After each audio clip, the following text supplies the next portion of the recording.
Cette vidéo est sponsorisée par Incogni. Je ne vous apprends rien, il existe sur Internet un marché énorme, celui de la donnée personnelle, de votre donnée personnelle. Jusqu'il y a quelques années, ça consistait simplement à avoir votre email, éventuellement votre nom ou votre pseudo, et ça suffisait à un paquet de boîtes pour vous envoyer des spams. Sachant que si une personne sur 100 répond au spam, le business model du spam reste rentable. Oui, mais ça, c'était avant. Aujourd'hui, vos données personnelles, c'est également votre numéro de téléphone, votre sexe, votre orientation politique, vos hobbies, le nom de votre banque. Et ce qu'il faut bien comprendre, c'est que toute une partie de ce marché est parfaitement légale. Si vous cochez la case « J'autorise » quand vous vous inscrivez sur un site, sachant que sur certains sites, il est absolument impossible d'entrer sans avoir coché la case « J'autorise », ce qui, soit dit en passant, est interdit en Europe. Eh ben, dès lors, le site en question a légalement le droit de vendre vos données personnelles à un courtier en données. Et à partir de là, n'importe qui peut aller acheter ses données au courtier en données, c'est son métier. Voilà. Y compris des boîtes à l'activité douteuse. La bonne nouvelle, c'est que ces courtiers en données savent tellement que ce qu'ils font est ultra sensible, qu'ils font super gaffe à bien respecter la loi. Et donc à bien supprimer vos données, si vous le leur demandez. Le problème, c'est que ces courtiers, vous les connaissez pas, et quand bien même vous les connaîtriez, les procédures de suppression sont une tannée sa mère. C'est un truc que je souhaite à personne. Sérieusement, même si vous avez, je sais pas moi, gagné au loto et que vous n'avez que ça à foutre de vos journées, ne le faites pas, quoi. Je veux dire, vraiment, ce truc, c'est la mort du fun. Et c'est là qu'Incogni intervient. Vous mandatez Incogni pour faire le boulot à votre place. Alors qu'on soit clair, c'est à peu près aussi chiant pour eux que ça l'est pour vous, mais comme eux, ils le font à grande échelle, ils connaissent toutes les procédures de demande de suppression, de relance, de rappel, etc. Vous créez votre compte Incogni, vous leur donnez le strict minimum d'informations nécessaires pour qu'ils sachent quoi aller chercher, vous les autorisez évidemment à supprimer les données en votre nom, et c'est tout. Voilà. Incogni s'occupe du reste. Point. Je veux dire, pensez bien que les courtiers en données, ils peuvent évidemment stocker des données personnelles vous concernant niveau marketing, mais également des données médicales, des données de carrière, etc. En plus, selon l'abonnement que vous prenez, vous pouvez faire des demandes personnalisées, vraiment, pour aller demander à Incogni à aller supprimer des données sur un site qui, normalement, n'est pas dans leur scope. Ou alors, vous pouvez étendre l'abonnement à des membres de votre famille. Par exemple, les vieux, qui cochent toutes les cases sans réfléchir. Ou les très jeunes, qui cochent toutes les cases sans réfléchir. Si vous voulez mon opinion perso sur le sujet, moi maintenant, ça fait quelques mois que j'utilise le service Incogni, c'est un petit peu comme un antivirus ou une assurance. Voilà, c'est un outil qui est à votre disposition pour éviter de vous retrouver dans des situations potentiellement chiantes. C'est-à-dire, vous n'avez strictement rien à faire, le truc, il tourne en tâche de fond. Vous oubliez son existence. Et si vous utilisez le lien qui est dans la description avec le code YPENSER, eh ben vous bénéficiez de 60% sur l'abonnement annuel Incogni. Évidemment, vous avez 30 jours pour être satisfait, sinon vous pouvez simplement demander à tout arrêter, à vous faire rembourser. Autrement dit, vous n'avez strictement aucune raison de ne pas essayer. Merci à Incogni de continuer à me faire confiance, et quant à nous, on se retrouve dans quelques secondes pour la vidéo.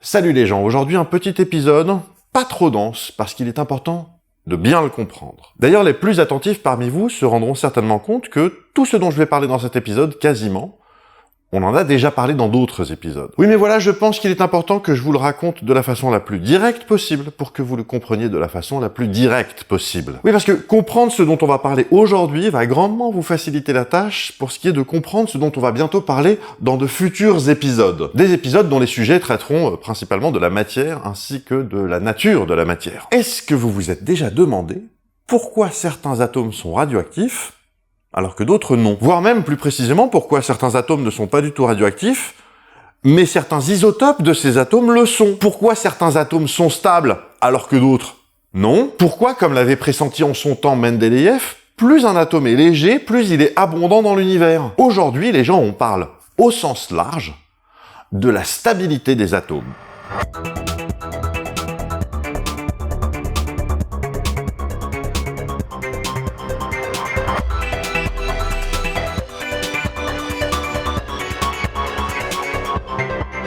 Avant toute chose, on va commencer par, brièvement, parce que là, pour le coup, c'est quand même vraiment la base, par rappeler ce qui constitue un atome. Bon, un atome, c'est un noyau avec autour des électrons, et on va le dire immédiatement, les électrons, dans cet épisode, on s'en bat les couilles. Dans le noyau, on trouve ce qu'on appelle des nucléons, à savoir donc des protons et des neutrons. Les protons sont chargés positivement avec une charge qui est pile l'inverse de la charge d'un électron, ce qui permet aux atomes d'être électriquement neutres, et les neutrons sont électriquement neutres et ils font pile la masse d'un proton. Attention, en réalité, le neutron est un poil plus lourd, un tout petit peu plus lourd que le proton. 2 milliardièmes de grammes de plus. Si vous vous rendez pas compte de ce que c'est à l'échelle des protons et des neutrons, bah ça fait qu'un neutron est 0,12% plus lourd qu'un proton. Ce qui va nous importer en l'espèce, c'est que si vous prenez deux protons chargés positivement et que vous les collez l'un à l'autre, ils vont se repousser, mais genre méchamment. C'est l'interaction électromagnétique qui fait ça. Et je rappelle que l'interaction électromagnétique a une portée qui est infinie. Ce qui signifie notamment que même si vos protons ils sont pas vraiment collés l'un contre l'autre, bah ils se repoussent tout de même. Mais du coup, comment est-ce qu'ils font pour tenir dans un atome? Enfin, dans un noyau d'atome. Je veux dire, si vous prenez par exemple un atome d'hélium, bah dans le noyau, il y a deux protons. Ils sont collés l'un à l'autre. Alors ok, il y a aussi deux neutrons, ce qui fait 4 nucléons en tout, mais ça fait quand même un tout petit noyau.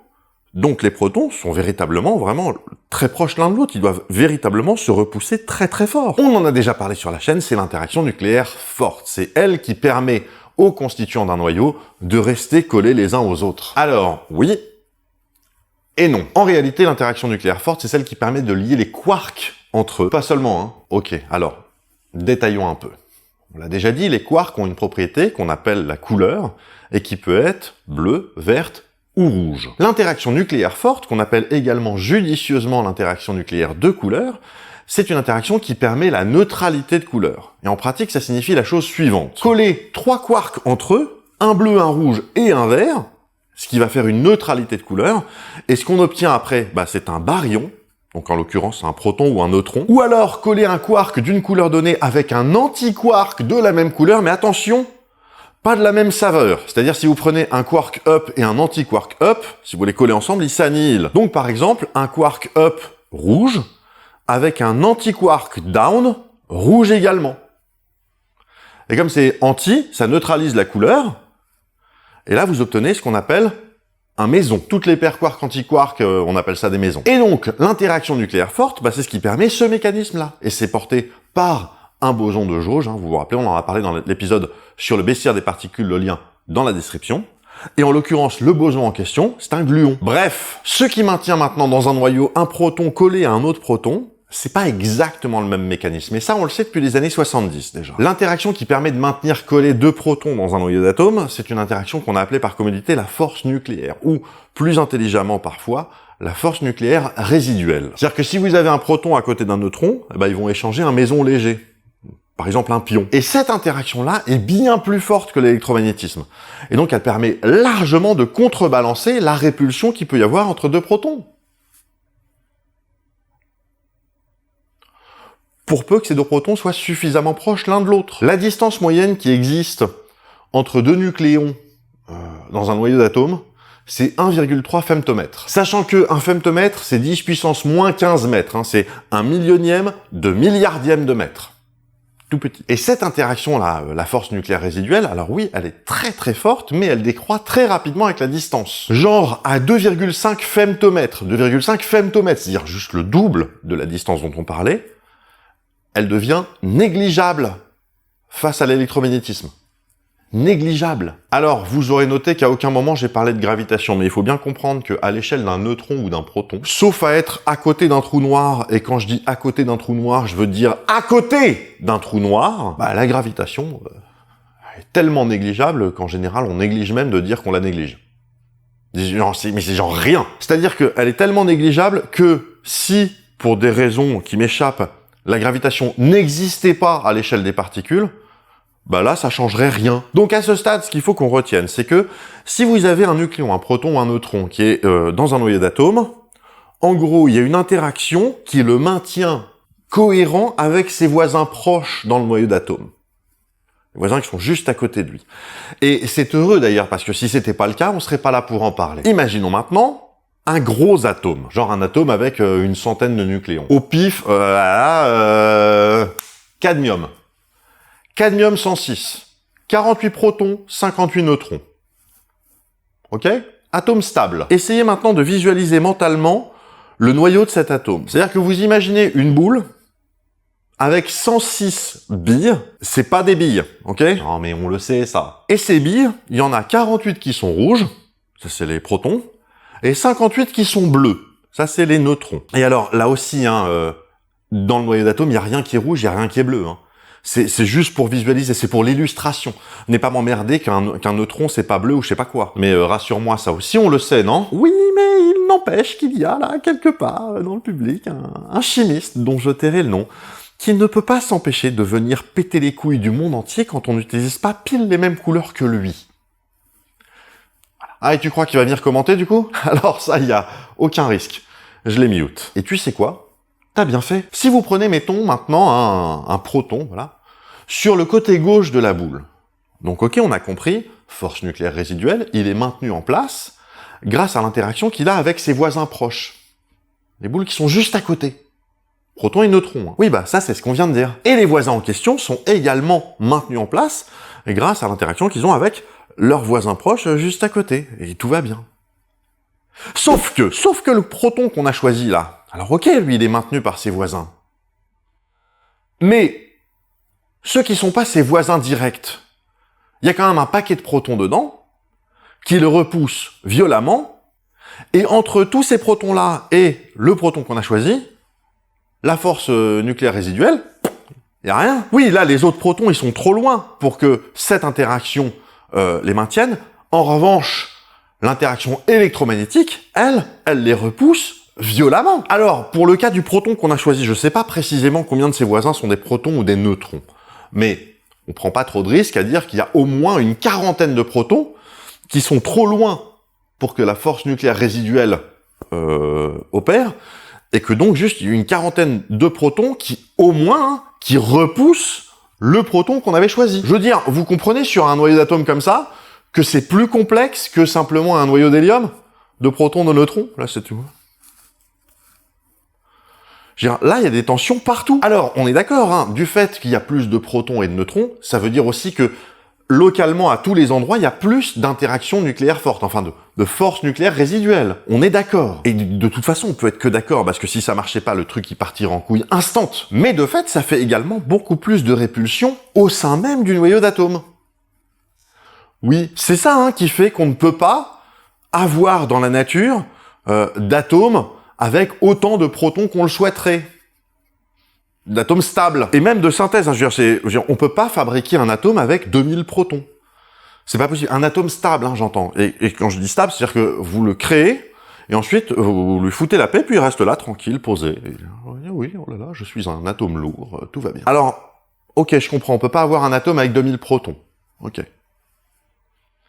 Mais est-ce qu'on peut avoir un atome avec genre, je sais pas moi, genre 6 protons, genre un atome de carbone, mais avec 2000 neutrons?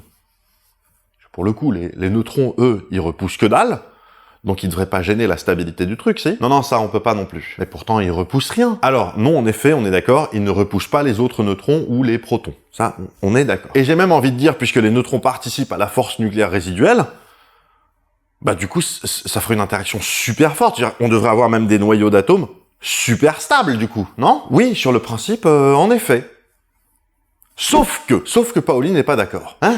Ouais, non, ok, j'avoue, c'était mal dit. En réalité, on s'en branle que Paoli soit d'accord ou pas d'accord. Mais ce que je voulais dire par là, c'est vrai, sauf que, principe d'exclusion de Paoli. Le principe d'exclusion de Paoli, on en a déjà parlé sur la chaîne, mais surtout au sujet des électrons. Alors, vite fait, ça dit que 2 électrons ne peuvent pas être dans un atome, dans le strict même état quantique. C'est pas possible. État quantique d'un électron, vous vous rappelez, hein, c'est 4 nombres. Le nombre principal, le nombre azimutal, le nombre magnétique et le spin. C'est ça qui fait que, comme les 3 premiers nombres sont dépendants les uns des autres, sur la première couche électronique, en gros, les 3 premiers nombres sont fixés, et que donc vous pouvez avoir sur la première couche électronique que 2 électrons. Parce que les 3 premiers nombres seront les mêmes, et que le 4e, le spin, ils seront opposés. Vous aurez un électron avec un spin à 1,5 et l'autre avec un moins 1,5.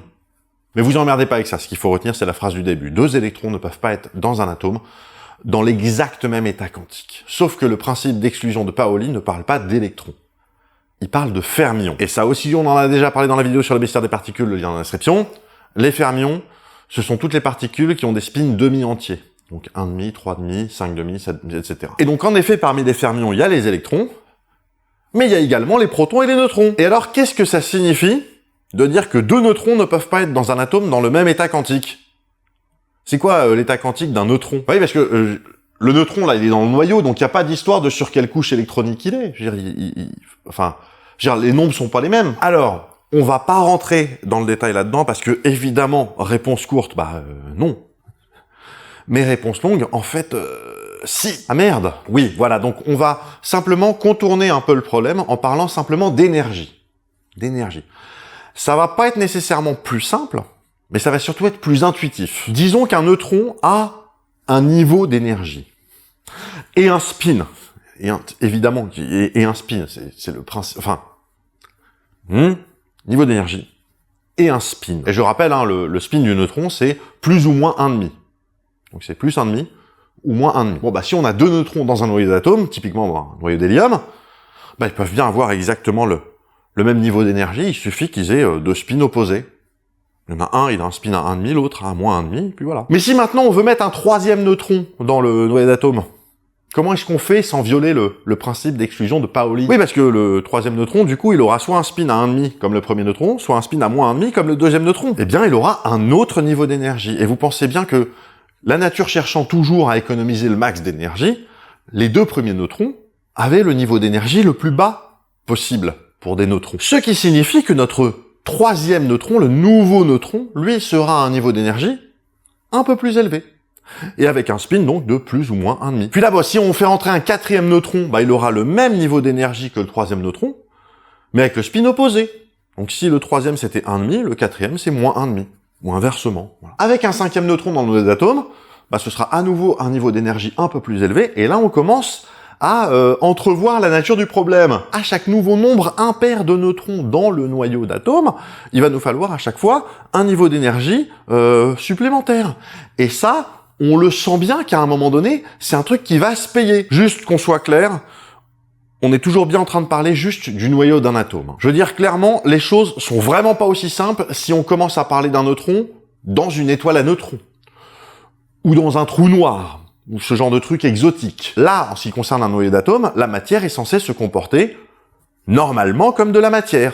Il n'y a pas d'histoire de dégénérescence ou de je ne sais quoi. Ah, et au fait, évidemment, le principe d'exclusion de Pauli, on l'a dit, ça marche également pour les protons. Ainsi donc, un noyau d'atome ne peut pas contenir autant de nucléons qu'on le souhaite, il peut pas contenir autant de protons qu'on le souhaite, il peut pas contenir autant de neutrons qu'on le souhaite. Et d'une manière générale, plus on va avoir de nucléons dans un noyau d'atome, moins l'atome sera stable. Alors attention, parce que c'est pas non plus une science exacte. Alors pardon, mais si, pour le coup, c'est totalement une science exacte. Non mais oui, je sais bien que c'est une science exacte, mais ce que je veux dire, c'est que la phrase que j'ai balancée là, en gros, plus il y a de nucléons, plus c'est instable, c'est ça qui est pas dans l'absolu, c'est pas totalement une règle stricte, quoi. Oui, voilà, c'est-à-dire qu'il y a des atomes qui sont relativement légers et qui pourtant sont instables. Pardon, mais non, en fait. Ah non? Non. Ah, ok.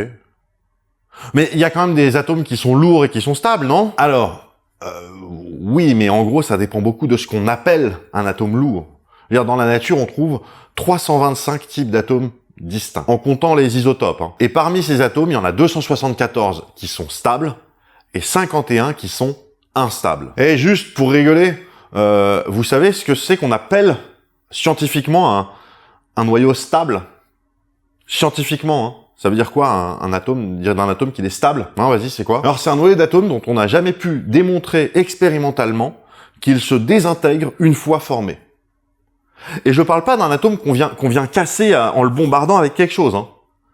C'est trop facile ça. Je parle vraiment d'un atome qui est tranquille comme ça dans la nature, et qui d'un coup se dit allez, flemme d'exister, allez, salut mon pote. Et en gros, à partir de l'uranium, je pense on peut tout de même qualifier d'atome lourd, 92 protons, oui je confirme, ça commence à être lourd, on ne trouve plus de noyaux stables, y compris les isotopes. Mais le truc qui est marrant, c'est que c'est même pas tant la quantité de nucléons dans le noyau qui va déstabiliser un noyau d'atome. Non. Et ce pour une raison assez simple, c'est qu'on l'a vu, c'est qu'il ne peut pas exister de noyau d'atome avec un nombre débile de nucléons. Donc, nécessairement, ceux qui existent et qui sont instables n'ont pas un nombre débile de nucléons. C'est logique. Et donc, pour les noyaux d'atomes qui existent, ceux qu'on trouve dans la nature, donc, ce qui va les rendre instables, en réalité, c'est le ratio entre protons et neutrons. Et là, on en revient à notre histoire d'interaction forte. Pour que des protons se tolèrent dans un noyau d'atome, il faut qu'il y ait des neutrons. Ce sont les neutrons qui vont permettre à la force nucléaire résiduelle de maintenir tout ça cohérent. Et alors, du coup, autant on comprend bien intuitivement que s'il n'y a pas assez de neutrons, bah ça tient pas, autant, même si ça semble beaucoup moins intuitif, s'il y a trop de neutrons, bah ça tient pas non plus. Alors on va pas non plus rentrer dans le détail, mais c'est en réalité l'interaction nucléaire faible qui est responsable du fait d'ajuster le ratio entre protons et neutrons pour maintenir le noyau d'atomes cohérent. Or, si vous vous rappelez bien, l'interaction nucléaire faible, on en a déjà parlé sur la chaîne. On a dit que c'était elle qui était responsable de la radioactivité bêta. Oui, voilà, parce que c'est bon, on est enfin arrivé au terme du truc, là, on peut le dire maintenant avec des mots. Un atome qui n'est pas stable, c'est ça qu'on appelle un atome radioactif. Juste, là, je vais vulgariser encore plus que d'hab. Donc, je prie immédiatement les spécialistes du nucléaire de m'excuser pour les approximations qui vont suivre. Là, le but, vraiment, c'est pas de faire un cours. Le but, c'est qu'on ait une intuition à peu près fine de comment les choses se passent. En gros, imaginez que dans votre noyau d'atome, il y a un proton en trop. D'une manière ou d'une autre, il va falloir que ce proton dégage. Et ce qui va se produire, c'est que ce proton va se désintégrer en 3 machins. Un anti-électron, donc ça c'est sa charge positive, du coup un électron c'est négatif, donc sa charge positive, qui dégage. Un neutron, donc ça c'est l'essentiel de ce qu'était un proton en fait, l'essentiel de sa masse tout ça. Ainsi qu'une petite merdouille qu'on appelle un neutrino. Ce qui signifie que si vous prenez un neutron, que vous lui collez un anti-électron, ou positon, ou positron, les deux vont, voilà, ainsi qu'un neutrino, bah vous avez un proton. DIY, voilà, je vous donne un life hack pour DIY des protons. Bref, cette émission de positrons en transformant un proton en neutron tout en larguant un neutrino, c'est ce qu'on appelle la désintégration bêta plus, parce que la charge émise est positive. Par exemple, le carbone 6,11, qui a 6 protons et 5 neutrons, 6 et 5 ça fait 11, par désintégration bêta plus, ça devient le bore 11. 5 protons et 6 neutrons. Ça change la nature de l'atome, puisqu'on a perdu, en pratique, on a perdu un proton. Mais si maintenant, dans le noyau d'atome, vous avez un neutron en trop, bah là, il va se passer globalement le phénomène inverse. Le neutron, il va se transformer en proton, charge positive, mais du coup, il va larguer un électron, charge négative, ainsi qu'un antineutrino. Petite merdouille en rab, là. Et ça, c'est ce qu'on appelle une désintégration bêta moins, parce qu'on émet une charge négative. Exemple, le cobalt 60, 27 protons, 33 neutrons, bah, il va se transformer par désintégration bêta moins en nickel 60. 28 protons, 32 neutrons. 32 neutrons. Et là aussi, on a changé la nature de l'atome, d'un coup, il y a un proton en plus. Bon, sinon, puisqu'on en est à faire le tour, un atome peut également, simplement, larguer un neutron. Juste voilà, émission d'un neutron. C'est le cas de l'hydrogène 4, qui devient de l'hydrogène 3. Ce qu'on appelle classiquement le tritium. Hydrogène 3 ou hydrogène 1,3, c'est un proton, 2 neutrons. Voilà. Et ce qu'il faut savoir, c'est que au-delà de 2 neutrons, donc tout ce qui est hydrogène 4, 5, 6, 7, c'est des choses qui n'existent pas dans la nature. On sait les fabriquer de façon synthétique, vraiment, dans un laboratoire, pendant un très court instant, parce que ce machin est pas stable du tout. Et est-ce qu'un atome peut émettre un proton? Oui, ça existe. Bon, sinon, il y a également ce qu'on appelle la radioactivité alpha. Alors là, c'est carrément un noyau d'hélium qui est largué, 2 protons, 2 neutrons. Une particule alpha, c'est un noyau d'hélium. Voilà, et sinon, il y a évidemment la radioactivité gamma. Donc là, c'est un photon qui est émis. Et alors, clairement, alpha-gamma, ça n'a pas lieu d'être dans cet épisode-là, mais comme ça, on a fait le tour. Bon, voilà. J'ai l'impression qu'on n'est pas trop mal niveau explication. J'ai envie de dire, et si on en restait là? Et j'ai envie de dire, et si on n'en restait pas là? Parce qu'il y a tout de même une question qu'on a posée au début de l'épisode, à laquelle on n'a pas donné de réponse pour l'instant. Ah bon? Oui. Pourquoi est-ce que les éléments légers sont plus abondants dans l'univers? Oui, voilà, c'est le truc que Mendeleïev avait pressenti, justement. Alors vraiment, je dirais que implicitement, on a répondu à cette question, parce que quand on sait tout ce qu'on sait aujourd'hui sur la matière, c'est assez logique, finalement. Oui, bon, mais voilà, tu sais, l'implicite, c'est pas ça qui fait des vidéos, donc, quand même, dans les grandes lignes, s'il te plaît. Au tout début de notre histoire, au tout début, vraiment, quand l'univers a commencé à refroidir un petit peu, que les noyaux d'atomes ont commencé à se former, que les électrons ont pu tranquillement s'agripper et se mettre à orbiter autour des noyaux d'atomes, assez naturellement, les noyaux d'atomes les plus simples, c'était les plus nombreux. les noyaux d'hydrogène. C'est-à-dire un proton, un électron. On fait difficilement plus simple. Bah, à tel point que quasiment, l'hydrogène est quasiment le seul élément à ne pas avoir été créé dans les étoiles, à avoir été créé justement suite au Big Bang, quoi. Mais justement, dans les étoiles, par nucléosynthèse stellaire, sont nés les éléments plus lourds. À partir de l'hélium jusqu'au fer. Et puis, lors d'explosions d'étoiles en supernova, là, les éléments encore plus lourds que le fer, les éléments les plus lourds qui existent dans l'univers. Et on comprend bien que s'il y a plus de contraintes et plus de conditions à la création d'un élément, cet élément va être d'autant plus rare.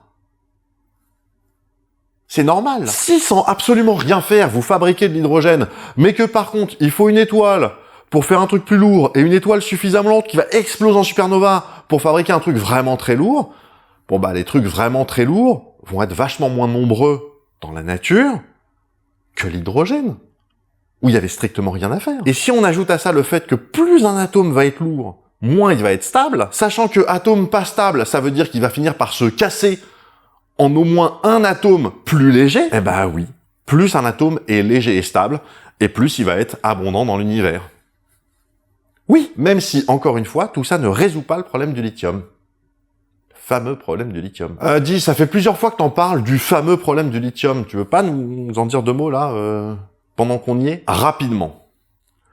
La nucléosynthèse primordiale. C'est le modèle qui explique la formation des éléments successivement au Big Bang. La première formation d'éléments. Nucléosynthèse primordiale. Par opposition à la nucléosynthèse stellaire, qui est la formation de matière dans les étoiles. La nucléosynthèse primordiale, telle qu'on la comprend aujourd'hui, explique l'abondance des éléments les plus légers allant de l'hydrogène jusqu'au beryllium, à savoir hydrogène, hélium, lithium et beryllium. Et on est capable, avec notre modèle, de prédire, avec une précision qui est quand même relativement furieuse, le niveau d'abondance de chacun de ces éléments à un temps t après le Big Bang.